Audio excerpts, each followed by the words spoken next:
तो हेलो दोस्तों, welcome back to my YouTube channel. आज मैं आपको क्लास 10 2024 का गणित का महत्वपूर्ण एमसीक्यू बताने वाला हूं। अगर आपने इस जितने मैं एमसीक्यू बताऊंगा केवल आप उतना एमसीक्यू अगर सॉल्व कर लेते हैं, उसके ही बेस पे कम से कम आपको बोर्ड एग्जाम में बता दे रहा हूं, कम से कम 10 एमसीक्यू इसी के बेस पे पूछे जाएंगे। इससे बाहर नहीं आने वाले हैं। ठीक, इस चैनल पे ऑल सब्जेक्ट की तैयारी कराई जाती है, सभी सब्जेक्ट की तैयारी कराई जाती है। ठीक, इसलिए आप अगर क्लास 10 में है 2024 बोर्ड एग्जाम की तैयारी करें तो आप मेरे चैनल को सब्सक्राइब कर लीजिए, क्योंकि इसका जो भी मैं वीडियो अपलोड करूंगा उसका नोटिफिकेशन आपके पास पहुंच जाएगा। ठीक, आइए हम लोग समय न गवाते हुए क्वेश्चन को देखते हैं। तो आइए हम लोग क्वेश्चन नंबर फर्स्ट देखते हैं। क्वेश्चन नंबर फर्स्ट हम लोग कहता है कि निम्न में कौन सा अभाज्य संख्याओं का एक युग्म है। Very very important question.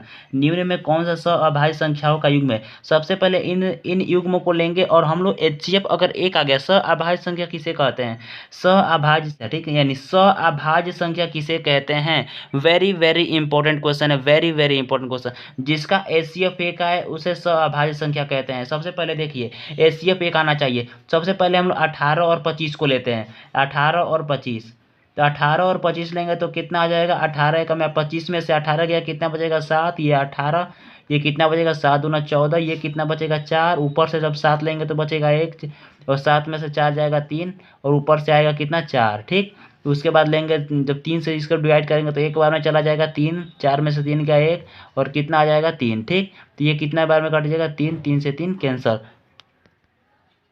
तो आपका कितना आ गया 1 आ गया। इसका मतलब आपका ऑप्शन नंबर भी करेक्ट है। ठीक, आइए हम लोग क्वेश्चन नंबर सेकेंड देखते हैं। क्वेश्चन नंबर सेकेंड आपका क्या कहता है, 15, 18 और 24 का लसक क्या होगा, यानी कि एलसीएम आपको निकालना है। क्या क्या निकालना है, एलसीएम निकालना है। 15, 18 और 24, 15, 18 और 24 का एलसीएम क्या होगा। सबसे पहले इसे देखिए कौन से छोटे पहाड़े से कटेगा, तो ये 2 से कट जाएगा 18 और 24। 15 कितने बार में, 9 बार में, ये कटेगा 12 बार में। फिर से 2 से कट रहा है 12, फिर से 2 से कटाइए। ठीक, कितने बार में कट जाएगा, 6 बार में कट जाएगा। ठीक, ये कॉमा है।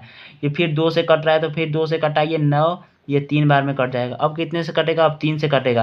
3 पाँचे 15, तितली का 9, 3 एकम में 3। फिर 3 से कट रहा है, 3 से कटाइए, 3 एकम में 3, 3 एकम में 3। फिर 5 से कट रहा है तो 5 से कटाइए, 5 एकम में 5, 5 एकम में 5, 5 एकम में 5। ठीक, ये एक एक है, इसे उतार दीजिए। ठीक दोस्तों, अगर ये जितना आया है उसे मल्टीप्लाई कर देंगे तो आपका आंसर आ जाएगा। अब तो कितना होगा, 2 into 2 into 2 into 3 into 3 into 5, इसे आप मल्टीप्लाई कीजिए। ठीक, मल्टीप्लाई करेंगे तो आपका कितना आंसर हो जाएगा, तो इसे मल्टीप्लाई करिए, हो जाएगा आपको। सबसे पहले इसे पाँच पाँच पाँच 15, 15 दूना 30, 30 दूना 60, 60 दूना 120, 120 यहाँ करेंगे तो 120 यहाँ करेंगे तो कितना आपका आंसर बैठते हैं 36, 360 आपका आंसर आ जाएगा। ठीक, 360 है ऑप्शन में, एकदम करेक्ट है, ऑप्शन नंबर डी करेक्ट है। ठीक, आइए क्वेश्चन नंबर थर्ड देखते हैं। तो क्वेश्चन नंबर थर्ड आपका क्या कहता है, किस रैखिक समीकरण का एक युग्म इतना x बराबर इतना y बराबर इतना है। तो दोस्तों x बराबर इतना और y बराबर इतना आपको पुट करना है। अगर समीकरण का मान इतना हो गया, इसके 0 के बराबर इतना पुट करने पे हो गया, तो आपका ऑप्शन नंबर वही सही रहेगा।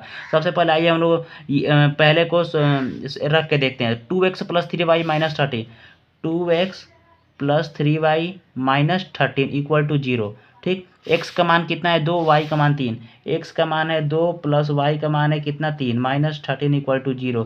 ये हो जाएगा 4 प्लस तितली का 9 माइनस 13, 9 4 कितना हो जाएगा 13, माइनस 13 इक्वल टू 0। 13 से 13 कैंसल, यानी 0 बराबर 0, यानी कि ऑप्शन नंबर ए आपका क्या है, एकदम करेक्ट है। ठीक, ऑप्शन नंबर ए आपका करेक्ट है, और इन तीनों में भी रख के देख लीजिएगा, 0 नहीं होगा। ठीक, उसके बाद देखिए आइए क्वेश्चन नंबर 4 देखते हैं। तो क्वेश्चन नंबर 4 आपका क्या कहता है, समीकरण इतना 8 माइनस के x minus 2x square equal to 0 के मूल परिणाम में समान हो तो चिन्ह में विपरीत हो तो के का मान ज्ञात कीजिए। Very very important question. 8 minus के एक्स माइनस 2x, सबसे पहले देखिए यहाँ पे विविधकर का फॉर्मूला लगेगा। ठीक, विविधकर का फॉर्मूला क्या होता है, तो विविधकर का फॉर्मूला होता है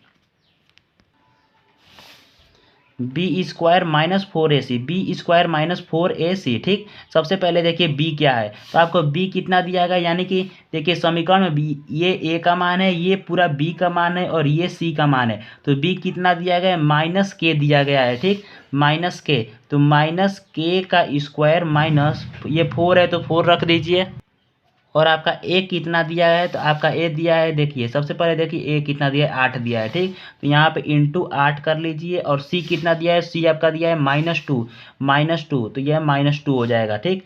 अब ये देखिए के का स्क्वायर करेंगे तो कितना हो जाएगा, के का स्क्वायर करेंगे तो हो जाएगा के स्क्वायर माइनस हट जाएगा, ठीक, यानी माइनस माइनस प्लस हो जाएगा। उसके बाद देखिए ये माइनस माइनस प्लस, अब देखिए इसे मल्टीप्लाई कीजिए, 8 दूना 16, 16 चौके 64, 64 बराबर 0, तो के स्क्वायर बराबर ये इधर आएगा तो कितना हो जाएगा, -64 हो जाएगा। तो के स्क्वायर बराबर कितना, कि अगर स्क्वायर हटेगा तो अंडर रूट में 64 आ जाएगा, ठीक। अगर ये 64 बाहर आएगा तो कितना हो जाएगा, +-8 हो जाएगा, ठीक, यानी के बराबर +-8 हो जाएगा। तो आपका ऑप्शन नंबर देखिए 8 है, यस, इसका मतलब प्लस में 8 है या माइनस में 8 है, कोई प्रॉब्लम नहीं है, आपका ऑप्शन नंबर डी सही है। उसके बाद देखिए क्वेश्चन नंबर 5, क्वेश्चन नंबर 5 आपका क्या कहता है, यदि 1 बराबर x² + 6 इक्वल टू 1/10, तो x का मान ज्ञात कीजिए। वेरी वेरी इंपॉर्टेंट क्वेश्चन है। 1/x² + 6 equal to -1/10। अब इसे क्रॉस मल्टीप्लाई कर लीजिए आप, क्रॉस मल्टीप्लाई करेंगे तो आपका हो जाएगा x² प्लस ये कितना है 6 इक्वल टू 10, ये इधर जाएगा तो कितना हो जाएगा, x इक्वल टू ये इधर जाएगा तो हो जाएगा 10 में से 6 गया जाएगा, कितना हो जाएगा, 10 में 6 जाएगा तो 4 हो जाएगा। तो x बराबर कितना हो जाएगा, अंडर रूट में 4, तो x बराबर जब अंडर रूट में 4 बाहर आएगा तो प्लस माइनस में 2 हो जाएगा। इसका मतलब आपका +-2 सही है ऑप्शन में, ऑप्शन नंबर सी आपका एकदम करेक्ट है। आइए क्वेश्चन नंबर 6 देखते हैं हम लोग। तो क्वेश्चन नंबर 6 आपका क्या कहता है, यदि द्विघात समीकरण 3x² - 6x + k = 0 के मूल समान है तो k का मान ज्ञात कीजिए। Very very important question, very very important question. मैं आपको बताया हूँ विविधकर का formula b² - 4ac, b² - 4ac, ठीक। उसके बाद देखिए क्वेश्चन आपका क्या कहता है, क्वेश्चन आपका कहता है 3x² - 6x + k = 0। सबसे पहले इसे लिखिए 3x² - 6x + k = 0। सबसे पहले इस विविधकर के फॉर्मूले पे आप रखिए, आपका आंसर आ जाएगा, ठीक। सबसे पहले बहुत ही इंपॉर्टेंट क्वेश्चन, इससे आपके बोर्ड एग्जाम में एक क्वेश्चन अवश्य आएगा 1 नंबर का, ठीक। तो b कितना है, तो b है -6, तो b -6 का होल स्क्वायर -4। a कितना है, a है 3, तो 3 इंटू सी कितना है, सी है k = 0। अब देखिए -6 का स्क्वायर करेंगे तो हो जाएगा 36 - 4 = 12 k, ठीक, = 0। अब -12 के अगर 36 इधर जाएगा तो हो जाएगा -36, माइनस से माइनस कैंसिल हो जाएगा, और जब इधर मल्टीप्लाई में इधर जाएगा तो डिवाइड में हो जाएगा, यानी कि 36/12 हो जाएगा। 12 × 36 यानी k का मान कितना आ जाएगा, 3 आ जाएगा, ठीक। तो आपका ऑप्शन नंबर कौन सा सही हो जाएगा, ऑप्शन नंबर ए सही हो जाएगा, 3, ठीक। आइए क्वेश्चन नंबर हम लोग 7 देखते हैं। क्वेश्चन नंबर 7 ये कहता है बिंदु 3, 4 की वाई अक्ष से दूरी होगी। सबसे वेरी वेरी इंपॉर्टेंट क्वेश्चन, ये 3 है यानी कि एक्स अक्ष में होगा, ये 4 है यानी कि वाई अक्ष में होगा, ठीक। आपका एक्स अक्ष क्या है, ये वाई अक्ष, ठीक। उसके बाद देखिए सबसे पहले एक्स अक्ष में क्या है, 3, 1 2 3, वाई अक्ष में क्या है, 1 2 3 4। अब क्वेश्चन क्या कहता है उसे आप लोग ध्यान से पढ़िए, ठीक। 3,4 की वाई अक्ष यानी कि वाई अक्ष से दूरी होगी, दूरी कितनी होगी, वाई अक्ष से दूरी कितनी है, 1 2 3, ये वाई अक्ष है। ये बहुत से स्टूडेंट 4 पे टिक कर देते हैं, 4 गलत है, वाई अक्ष तो ये है, वाई अक्ष से एक्स की दूरी कितनी होगी, तो 1 2 3, तो अब कितनी होगी, 3 इकाई। आपके बी ऑप्शन आपका करेक्ट है, ठीक। आइए क्वेश्चन नंबर 8 देखते हैं। क्वेश्चन नंबर 8 बहुत ही इंपॉर्टेंट क्वेश्चन है। ट्राइंगल ABC में साइन a + b/2 का मान होगा, साइन a + b/2 का मान होगा। दोस्तों सबसे पहले देखिए a + b + c बराबर 180 डिग्री होता है, ठीक, यानी एंगल एंगल एंगल लगा लीजिए, ठीक। सबसे पहले देखिए आपको a + b का मान, देखिए a + b/2 दिया है। सबसे पहले देखिए a + b की जगह आप लोग 180 माइनस एंगल c लिख सकते हैं या नहीं लिख सकते, एकदम लिख सकते हैं, ठीक।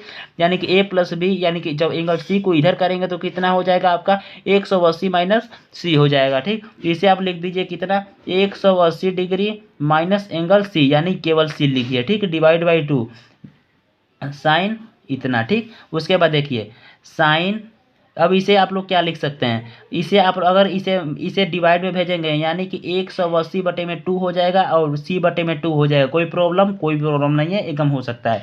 अब इसे कटाएंगे तो 90 हो जाएगा, यानी कि साइन 90 माइनस सी बटे में 2। अब देखिए साइन 90 माइनस सी बटे में 2 क्या होता है, कॉस। देखिए साइन 90 माइनस थीटा क्या होता है, कॉस थीटा होता है, यानी कि कॉस सी बटे में 2 आपका आंसर हो जाएगा। ठीक, ये एक फॉर्मूला हो जाएगा।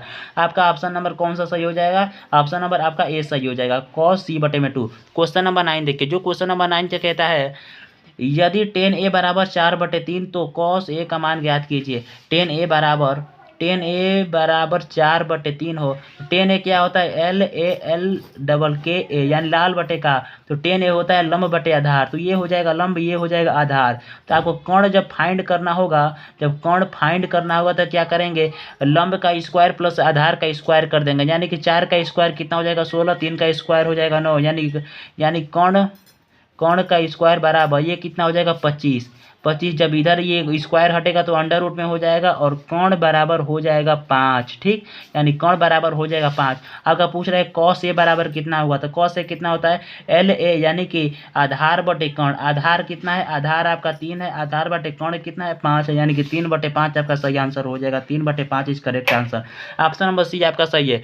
उसके बाद देखिए क्वेश्चन नंबर 10, क्या आपका क्या कहता है, यदि एक्स 10 45 इंटू कॉस 60 तो साइन 60 इंटू कॉट 60 तो एक्स का मान क्या होगा। Very very important question. सबसे पहले देखिए, x 10 45 degree into cos 60 degree equal to sine 60 degree into cot 60 degree. सबसे पहले देखिए इसका वैल्यू रखिए, एक्स बराबर एक्स इंटू है, ठीक, इंटू 10 45 डिग्री का वैल्यू कितना होता है 1, कॉस 60 डिग्री का वैल्यू कितना होता है 1/2 इक्वल टू साइन 60 डिग्री का वैल्यू कितना होता है √3/2 इंटू कॉट 60 डिग्री का वैल्यू कितना होता है 2, कॉट 60 डिग्री का वैल्यू कितना होता है 1/√3। ठीक, उसके बाद देखिए ये √3 से √3 कट जाएगा, और उसके बाद मल्टीप्लाई करेंगे तो x/2 इक्वल टू 1/2 आ जाएगा। एक से 2 से 2 कैंसिल हो जाएगा, यानी कि x बराबर 1 आपका आ जाएगा। x बराबर कितना आ जाएगा 1 आ जाएगा, यानी कि ऑप्शन नंबर ए आपका करेक्ट है। उसके बाद देखिए क्वेश्चन नंबर 11, आपका क्या कहता है, एक वृत्त की त्रिज्या 7 सेंटीमीटर है तो इसका क्षेत्रफल क्या होगा। Very very important question. एक वृत्त की त्रिज्या दिया है, यानी कि r बराबर 7 सेंटीमीटर दिया है, तो इसका क्षेत्रफल कितना होगा। तो एक वृत्त का क्षेत्रफल क्या होता है πr स्क्वायर, पाई का मान कितना होता है 22/7 इंटू 7, 7 × 7 हो जाएगा। ठीक है, यानी 7 से 7 कैंसल, तो कितना हो 7 दूना 14, 7 दूना 14, 1 15, ये 154 सेंटीमीटर स्क्वायर आपका सही आंसर हो जाएगा।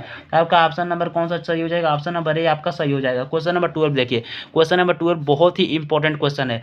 1 से 12 तक की प्राकृत संख्याओं का समानांतर माध्य क्या होगा। 1 से 12 तक की, यानी कि 1 + 2 + 3 + ... 9 तक आपको जोड़ लेना है और डिवाइड बाई 9 कर देना है। ठीक, तो आपका आंसर निकल जाएगा। तो 1 से 9 तक की जोड़ने का प्राकृत संख्याओं का योग क्या होता है, n ब्रैकेट में n + 1 डिवाइड बाई 2। तो कितना जोड़ना है 9, तो 9 + 1 डिवाइड बाई n के जगह 9 रख दीजिए, डिवाइड बाई 2, तो कितना हो जाएगा 9 इंटू 9 1 कितना 10 डिवाइड बाई 2, 2 से 5 कट गया, 9 × 5 = 45 हो जाएगा। 45 को अगर 9 से डिवाइड करेंगे तो कितना 9 × 5 = 45, यानी 5 आपका आंसर आ जाएगा। ठीक, ऑप्शन बी आपका करेक्ट हो जाएगा 5। ठीक, उसके बाद देखिए हम लोग क्वेश्चन नंबर 13 देखते हैं। तो क्वेश्चन नंबर 13 में लोग कहता है, यदि सेक थीटा बराबर 2 तो थीटा का मान क्या होगा। सेक थीटा यानी कि सेक थीटा बराबर 2 तो थीटा का मान क्या होगा। सेक थीटा बराबर 2 का वैल्यू कितना होता है, सेक 45 डिग्री का वैल्यू होता है 2। सेक से सेक कैंसिल हो जाएगा, यानी कि थीटा बराबर आ जाएगा 45 डिग्री। थीटा बराबर आ जाएगा कितना 45। ऑप्शन नंबर सी आपका करेक्ट है। ठीक दोस्तों, अगर आपको वीडियो पसंद आ रही हो तो वीडियो को लाइक करिए और चैनल को सब्सक्राइब कर दीजिए। क्वेश्चन नंबर 40, किसी 8 सेंटीमीटर त्रिज्या वाले एक वृत्त के अंतर्गत खींचे जा सकने वाले वर्ग का क्षेत्रफल कितना होगा। जो क्वेश्चन नंबर 14 है बहुत ही इजी क्वेश्चन है, बहुत ही इजी क्वेश्चन है। ये क्वेश्चन मैं आपको अगले वीडियो में बता चुका हूँ, इसलिए इसका आंसर आप लोग कमेंट में जरूर दीजिएगा, कमेंट में जरूर दीजिएगा, क्योंकि बहुत ही इजी क्वेश्चन है। क्योंकि मैं इसका आंसर लगभग आपको 2 या 3 बार वीडियो में बता चुका हूँ, और ये क्वेश्चन आपके बोर्ड एग्जाम 2024 में अवश्य ही आएगा। ठीक, आइए हम लोग क्वेश्चन नंबर 15 देखते हैं। कॉमेंट में इसका आंसर जरूर दीजिएगा। ओके, यदि एक वृत्त का परिमाप एवं क्षेत्रफल संख्यात्मक रूप से बराबर है तो उस वृत्त की त्रिज्या है। बहुत ही इंपॉर्टेंट क्वेश्चन है, तो आइए हम लोग इसे समझते हैं। सबसे पहले दे रहा है कि वृत्त का परिमाप और तो आपका क्या क्या कह रहा है, वृत्त का परिमाप यानी कि 2 पाई आर, वृत्त का परिमाप होता है 2 पाई आर और वृत्त का क्षेत्रफल कितना होता है पाई आर स्क्वायर। पाई से पाई कैंसिल हो जाएगा, एक आर से आर कैंसिल हो जाएगा, ठीक। यानी कि आर बराबर कितना आ जाएगा 2, यानी कि 2 मात्रक आपका क्या हो जाएगा आंसर हो जाएगा, ठीक। 2 मात्रक आपका आंसर हो जाएगा। तो आपका ऑप्शन नंबर कौन सा सही हो जाएगा, तो आपका ऑप्शन नंबर ए एकदम करेक्ट हो जाएगा, ए इज करेक्ट आंसर। उसके बाद देखिए क्वेश्चन नंबर 16। क्वेश्चन नंबर 16 आपका कहता है यदि द्विघात समीकरण 3x² - 6x + k = 0 के मूल समान है तो k का मान ज्ञात कीजिए। k का मान ज्ञात करना यहीं पे मैं कर दे रहा हूँ, ठीक। 3x² - 6x + k = 0। विविधकर का आपको सूत्र बताया था मैं, b² - 4ac। b का वैल्यू कितना है -6 का स्क्वायर -4 इंटू ए कितना है 3 इंटू के कितना है तो k = 0। ये कितना हो जाएगा 36 - 12 k = 0 और -12 k = -36, माइनस से माइनस कैंसर और k बराबर इधर जाएगा तो हो जाएगा 12×36 यानी k बराबर 3। दोस्तों लग रहा है ये क्वेश्चन में एक बार रिपीट हो गया है, ठीक। इसके लिए मैं माफ़ी चाहता हूँ, ठीक। ये क्वेश्चन लग रहा है रिपीट हो गया है। इसका ऑप्शन नंबर क्या हो जाएगा 3 सही हो जाएगा। लेकिन ये क्वेश्चन बहुत ही इंपॉर्टेंट क्वेश्चन है, ठीक। क्वेश्चन नंबर आइए हम लोग 17 देखते हैं। क्वेश्चन नंबर 17 कहता है दो आकृतियां जिनके आकार समान है, दो आकृतियां जिनके आकार समान है परंतु इसका आंसर क्या हो जाएगा। पहला है सर्वांग सम आकृतियां, दूसरा है समरूप आकृतियां, तीसरा है समान आकृतियां, है सममित आकृतियां। बहुत ही इंपॉर्टेंट क्वेश्चन है। इसका सही आंसर हो जाएगा समरूप आकृतियां, यानी कि समरूप आकृतियां वो होंगी, ठीक। उसके बाद देखिए क्वेश्चन नंबर 18। क्वेश्चन नंबर 18 आपका क्या कहता है, बिंदुओं 5,2 और -12,2 के बीच की दूरी कितनी होगी। दोस्तों इसका आंसर भी आप लोग कमेंट में देंगे, क्योंकि ऐसा ऐसा क्वेश्चन मैं बहुत बार बता चुका हूँ। एक क्वेश्चन नंबर 14 का आंसर आप लोग कमेंट में देंगे, एक क्वेश्चन नंबर 18 का आंसर आप लोग कमेंट बॉक्स में जरूर दीजिएगा, क्योंकि मैं तुरंत आप लोग क्वेश्चन देंगे मैं 10 मिनट बाद उसका रिप्लाई पक्का दे दूंगा, ठीक।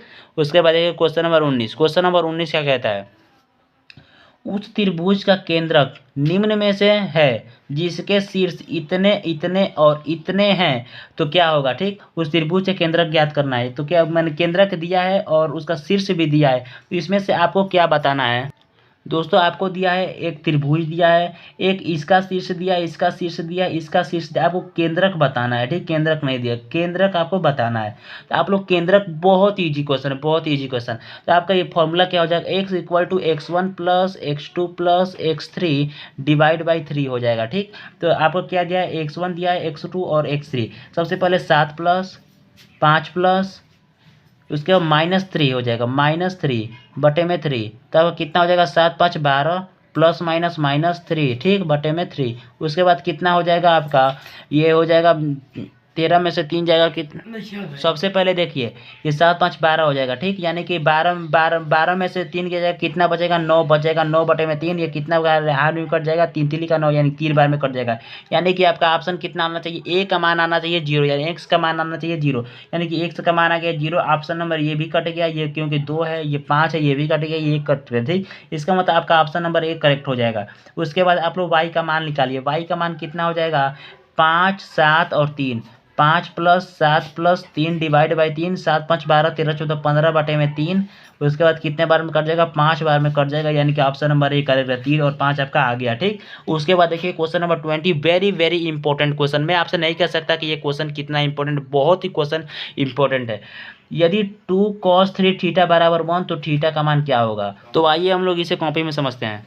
तो क्या होगा 2 cos 3 थीटा = 1, तो cos 3 थीटा ये मल्टीप्लाई में इधर जाएगा तो हो जाएगा डिवाइड में, ठीक। तो हो जाएगा cos 3 थीटा = 1/2 किसका वैल्यू होता है, तो 1/2 cos 60 का वैल्यू होता है, cos 60 डिग्री का वैल्यू होता है। cos से cos कैंसिल हो जाएगा, यानी कि 3 थीटा = 60 डिग्री हो जाएगा। इधर देखिए 3 थीटा = 60 डिग्री हो जाएगा, 3 से 3 कटेगा, 3 दूना 6 हो जाएगा। उसके बाद हो जाएगा थीटा = 20 डिग्री आपका आंसर हो जाएगा।